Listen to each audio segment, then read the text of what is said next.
دخلت رقم الجلوس حقي جاتني بفاطمة علي يا دواء. انتوا صحيح كده يا شباب مالكم الحاصل شنو؟ والله يا اخي انا ما فاهم اي حاجة يا الله صاحبي تخيل انت يا صاحبي جاتني صفر اديل كده.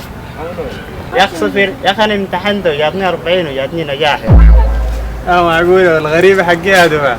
انت عارف انا امتحنت دخلت رقم الجلوس حقي جاتني بفاطمة علي يا دواء.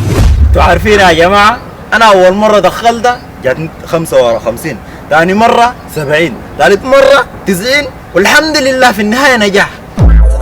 انت ما راضي والله يا زول كله انت برضه والله انا جاتني صغيرة يا شباب مشكلتكم محلولة.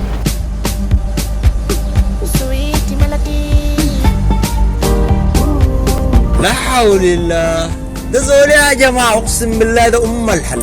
معقولة انا زول ده زول لا اي زول ده صاحبي انا بظبط يا اخوانا. انتوا ما واصلين فيني؟ انا خلاص كان في زولك خلاص يا هاي صغة خدتوا فيني الصغة بس. على يا كان زولك ده موضوع منتهي. ليه بس هسه بحلها. ها يا شاب مشكلتك شنو انت؟ انا عن نفسي ما عندي مشكله، لكن شوف الشباب دول هاو انت يا صاحبي. والله انا مشكلتي كالاتي، امتحنت دخلت الرقم بتاع الجلوس حقي هرق لي بفاطمة علي يا دفع. فاطمة علي فاطمة علي عديل كده. انا جاتني 40 جاتني نجاح. 40 ونجاح؟ هاي والزعلان داك ماله؟ انا صاحبي جاتني صفر قليل صفر بس.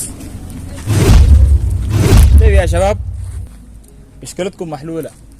انتوا عارفين امبارح بالليل شركة سامسونج وحواي وحنر اعتذروا قال في فيروسات داخل التلفونات، يعني اي زول بيدخل رقم جلوسه يجي خطأ، سواء جاتك حليمة او فطومة او صفر ونجاح او جاتك 70 ثاني 50 ثاني 40.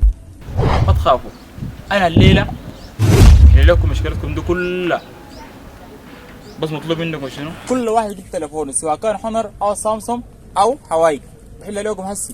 لازم يا مان كان كده يا مان كان كده التليفون هنا جدا هسي تتحلى وقتيا، تتحلى وقتيا. ولك ده من زمان وين يا قاعد بس الله يا جماعة. اي داك ما ولدك يا زول لسه سكران الناس فيني بزل.